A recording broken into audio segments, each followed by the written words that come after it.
ሰነፉ ፈረስ።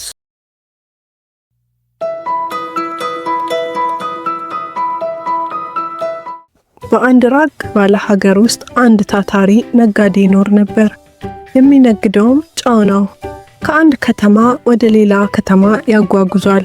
እናም አንድ ፈረስ ነበረው። ነገር ግን ይህ ፈረስ በጣም ሰነፍ ነበር። ስራውን ላለመስራት ማንኛውም ነገር ያደርጋል። ነጋዴው ወንዙን ተሻግሮ ወደ ሌላኛው ከተማ ወደሚገኘው ገበያ የሚሄደው የጨው ማዳበሪያውን ፈረሱ ላይ አድርጎ ነበር። አንድ ቀን ጠዋት ነጋዴው ማዳበሪያዎቹን በፈረሱ ጀርባ ላይ መጫን ጀመረ። እሺ እነዚህን እንጫን አለ በፈገግታ። ይህን ጨው ለመሸጥ ወደ ወንዙ ማዶ ወደሚገኘው ከተማ እንሄዳለን። ይሁን እንጂ ፈረሱ ምንም ደስ አላለውም ነበር።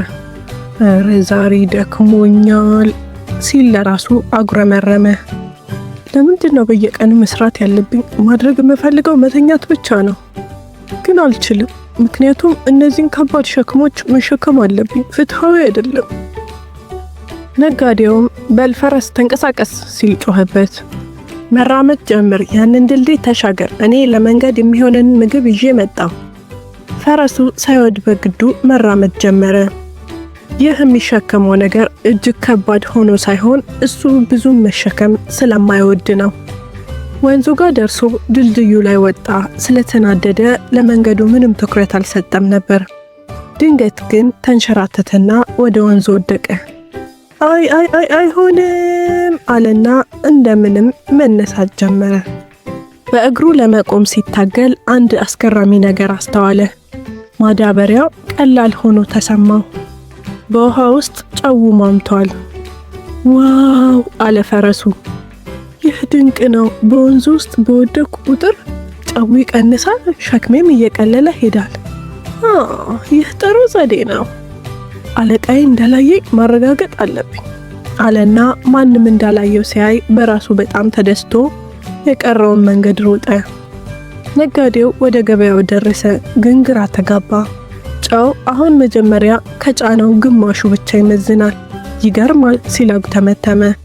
ጭንቅላቱን የነካካ ተሳስቼ መሆን አለበት ቅድም ስመዝነው አለና የተረፈውን ትንሽ ጨው ሽጦ ቀላል ስህተት ነው ብሎ በማሰብ ወደ ቤቱ ተመለሰ። በማግስቱ ጠዋት ተመሳሳይ ነገር እንደገና ተከሰተ። ነጋዴው ፈረሱ ላይ አዲስ የጨው ማዳበሪያዎችን ጫነ። እሺ ሂድ አለና ምሳውን ማዘጋጀት ጀመረ። ፈረሱ አዲስ ዘዴውን በማስታወስ ደስ እያለው ወደፊቱ መጓዝ ጀመረ። ወደ ድልድዩ ሲቃረብ ዛሬም መወድቅ እየመሰለኝ ነው ሲል ለራሱ ሳቀ። እናም ሆን ብሎ ተንሸራቶ እንደገና ወደ ወንዙ ውስጥ ወደቀ። ልክ እንደ በፊቱ ማዳበሪያዎቹ አሁንም ቀላል ሆኑለት። ነጋዴው ወደ ገበያው ሲደርስ ተመሳሳይ ነገር ተከሰተ። ግማሹ ጨው የለም። በጣም ግራ ተጋባ። ይህ እንዴት ሊሆን ይችላል አለ። በማግስቱ አሁንም ተከሰተ። ከዚያም ይህ ነገር ሁሌ መፈጠር ጀመረ። ፈረሱ ሸክሙን ለማቃለል በየቀኑ ሆን ብሎ ወደ ወንዙ ውስጥ ይወድቃል። ነጋዴው መጠራጠር ጀመረ። ይህ አጋጣሚ ብቻ ሊሆን አይችልም አለና አንድ ቀን ጠዋት ለመመርመር ወሰነ። ምሳውን ከመቋጠር ይልቅ በጸጥታ ፈረሱን ተከትሎ በወንዙ ዳርቻ አቅራቢያ ካሉ ቁጥቋጦች በስተጀርባ ተደበቀ። እዚያም ሁሉንም ነገር አየ። ሰነፉ ፈረስ ሆን ብሎ ከድልድዩ ላይ ሾልኮ ወደ ውሃው ሲገባ ባለማመን ተመለከተ። አሃ አንተ ነህ ለካ! ነጋዴው ለራሱ በሹክሹክታ ተናገረ። በጣምም ተናደደ። እንዴት ያለ ተንኮለኛ ነው አለና ከዚያም ምን ማድረግ እንዳለበት ማሰብ ጀመረ። በማግስቱ ነጋዴው እቅድ አወጣ። ወደ መጋዘኑ ሄዶ የጨው ማዳበሪያዎችን ከማውጣት ይልቅ የነጭ ጥጥ ማዳበሪያዎችን ያዘና መጣ። ከዚያም በፈረሱ ጀርባ ላይ አስቀመጣቸው። ፈረሱ ልዩነቱን አላስተዋለም። ማዳበሪያው እንደ ወትሮ ተመሳሳይ መስሎታል። ከዚያም ምንም ነገር ሳያውቅ ወደ ወንዙ ሄደ። የዕለት ተዕለት መንሸራተቱን ለማድረግ በጉጉት ይጠባበቃል። ድልድዩ ጋር ሲደርስ የተለመደውን ብልሃቱን አደረገና ወደ ውሃ ውስጥ ገባ። በዚህ ጊዜ ግን የሆነ ነገር ልክ አልነበረም። ቀለል ያለ ስሜት ከመሰማት ይልቅ ማዳበሪያዎቹ እየከበዱና እየከበዱ ሄዱ። እንዴ ምን እየተፈጠረ ነው? በግዙፉ ክብደት እየታገለ ደነገጠ።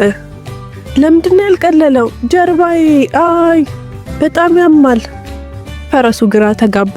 ጥጥ በተፈጥሮ ውሃ ሲነካው እንደ ስፖንጅ ውሃውን ስለሚይዝ ሸክሙ ከበፊቱ የበለጠ ከባድ አድርጎበታል። ፈረሱም ምን ማድረግ እንዳለበት ሲያስብ ውሃው በደንብ ያልነካው ስለመሰለው ደግሞ ወደ ወንዝ ውስጥ ገባ። ደጋግሞም ገባ። ነገር ግን ነገሮችን የበለጠ አባባሱት። ማዳበሪያው የማይቻል ከባድ ሆነ። እንደምንም ብሎ ጉልበቱን አሰባስቦ በመጨረሻ ራሱን ከወንዝ ውስጥ አወጣና መሬቱ ላይ ወደቀ። በኃይልም መተንፈስና ማቃሰት ጀመረ። ክብደቱን ሊቋቋመው አልቻለም ነበር። በዚህ ጊዜ ነጋዴው ፈገግ እያለ ከቁጥቋጦ ውስጥ ወጣ። ወደ ደከመው ፈረሱ ሄዶ ያደረከው ነገር ግን ልክ ነው አለው።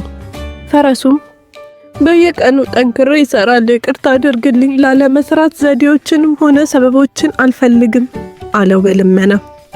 በመቀጠልም ነጋዴው ስራ የህይወት አካል ነው። ኃላፊነቶችን ላለመወጣት ሌሎችን ለማታለል መሞከር ወደ ሌላ ችግር ያመራል። አሁን እንደተረዳኸው ተስፋ አደርጋለሁ። እናም በደንብ ከሰራንና ከሸጥን እኮ ተጨማሪ ፈረስ መግዛት እንችላለን አለው።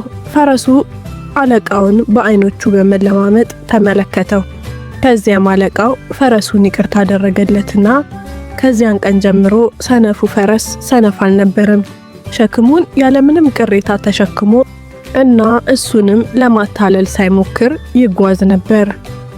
ከዚህ ታሪክ የምንማረው ታማኝነትና ጠንክሮ መስራት ሁልጊዜ በመጨረሻ ፍሬያማ ነው።